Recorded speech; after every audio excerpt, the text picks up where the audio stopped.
What's going on, guys? Today we are learning about internet fraud.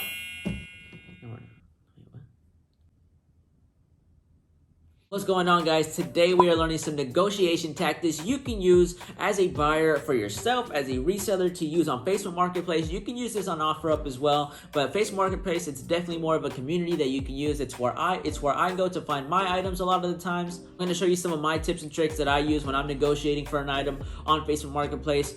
This is your first time here. Thank you guys for watching. Thank you guys for stopping by. If you enjoy informative videos like this, please hit that like button if you find any value. Hit subscribe if you enjoy. Without further ado, guys, let's just get into number one. One is going to be discipline. Always go into negotiations like you do not need the product at all. The more desperate you seem, the seller is more likely to not move off of their price because they know you want it, whether that be to resell or whether that be for yourself. They're more likely not going to move off of your price if you seem too eager to buy the item. This is going to be a key element of going on to number 2 through 5, but really establishing discipline and patience like you do not need the item whatsoever is really going to pay dividends as you move on to moving forward with your negotiations. It's also going to help because most people aren't going to get back to you right away. It's going to be a couple days. So you don't want to be like, hey, is it available? Then they don't respond. Hey, is it still available? You don't want to be like that because, again, it's going to make you seem too eager. It's going to make you seem too desperate for the item. So definitely don't do that. Establish discipline. That's going to help you for the rest of these tips. Let's just move on to number 2.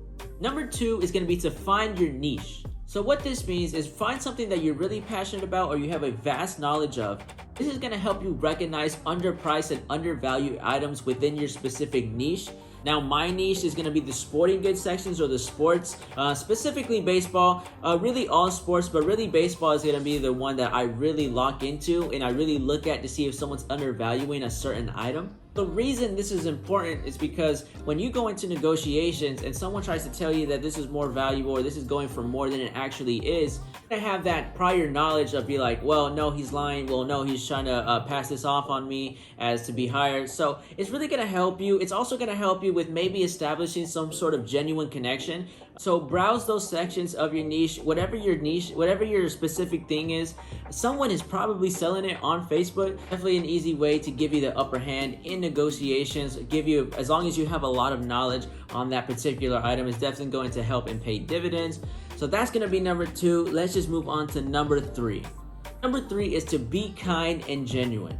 This is something that everyone should just be doing already, whether that be in your real life or in negotiations. You never really want to disrespect people, whether that be online or in person, right? Nobody likes to be one-worded. Nobody likes to feel like their time is being wasted. Nobody likes to have one-word responses. You got to think about that. Facebook is a community, right? So a lot of the times people on Facebook Marketplace and Facebook groups, it's a community that people feel like, well, if this person is not being neighborly towards me, I don't really want to be involved with them or talk to them because they're not being nice, right? Definitely better to be kind and genuine. Don't be fake about it. It's actually be kind and genuine. Spark up a conversation. Might seem a little weird, but throw in some light jokes, throw in some funny idioms, whatever you got to do to make the person feel connected and on a low, like let their guard down a little bit, just to let you in, like start negotiating with them. They tend to give you a better price as well. Number 3 is be kind, be genuine. It's definitely going to help you not only in online negotiations, but in the real world as well. Now, number 4 is to go in low. Now, this may seem a little obvious, but let me explain. Now, I don't mean to have the item just straight up go halves on it, because most people are just not going to go for that, right? Some people are probably going to tell you off. Some people are just going to straight up ignore you. That's mostly what's going to happen 90% of the time, right? But what I like to do is just go in low. Let's say someone is selling something for $100. I usually go in at about $60 just to feel out the room and feel out where they're at. You can really learn a lot about a seller just from inquiring or just throwing out a price, just to see if they're gonna budge, just to see if that's their firm on that, or just to see just how low or how much higher that you guys need to meet in the middle about. If they flat out ignore you, even that, just up it a little bit, like, okay, I can do 70. Then the people start coming around to be like, all right, I can do, and then mostly about that time, mostly people will drop a price like, lowest I can do is this. And whether or not you want to go for that price or go a little lower, what I tend to do is if I find a certain price that I can't go above, so let's say something is selling on eBay for $150, they're selling it for $100, right? I want to get it about half the price so I can have a 50% profit margin or that thereabout. So I really want to get that item at about, let's say, $80. So if they say, hey, I'm at 100, I go in with 60, they're like, I can't do 60. I can do 90. I'm like, most I can do is 80. Thanks again for your time. Then like back to number one, don't be desperate.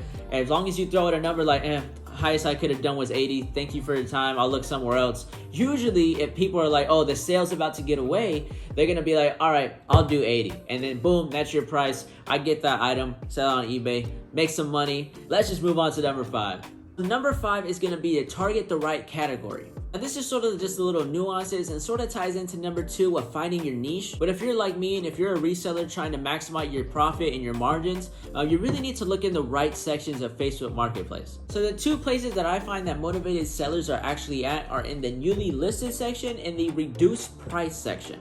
Now quickly, in the newly listed section, people are going to be motivated because unless they're a reseller, they're going to be, obviously they posted the item to get money out of it, right? So they're going to be checking their phone, they're going to be checking messages within the first couple days, couple hours to see if someone's messaged them about the item. Go on with a little bit of a low offer like number 4, then start the negotiations there. People are motivated to sell, so they are more likely, if you keep going with the tactics, you're more likely to go with you because you're already engaging with them. They're thinking that they'll be able to get a sale, a quick sale, so they'll be motivated to sell if you're in their messaging, if you're in their Facebook Messenger ready to buy.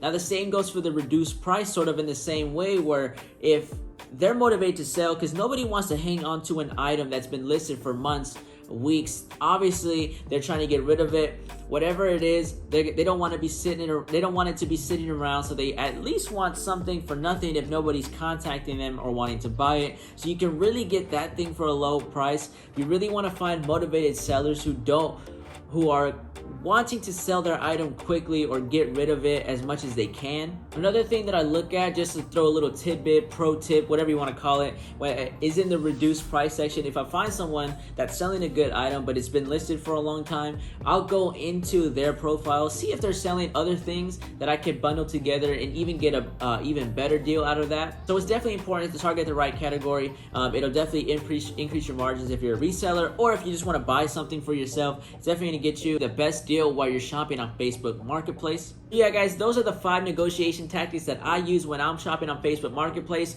If you guys enjoyed this video, if you find any value in it, please hit that like button, please subscribe. Thank you guys for watching. If this is your first time here, thank you guys for stopping by, and subscribe if you enjoy informative videos like this. Follow me on Instagram, guys. You know where it's at. DM me with questions and scam questions, whatever you want. I will get to them as always. But without further ado, thank you guys for watching. Like, subscribe, post notifications. I will see you on the next one. Pescoço, pescoço.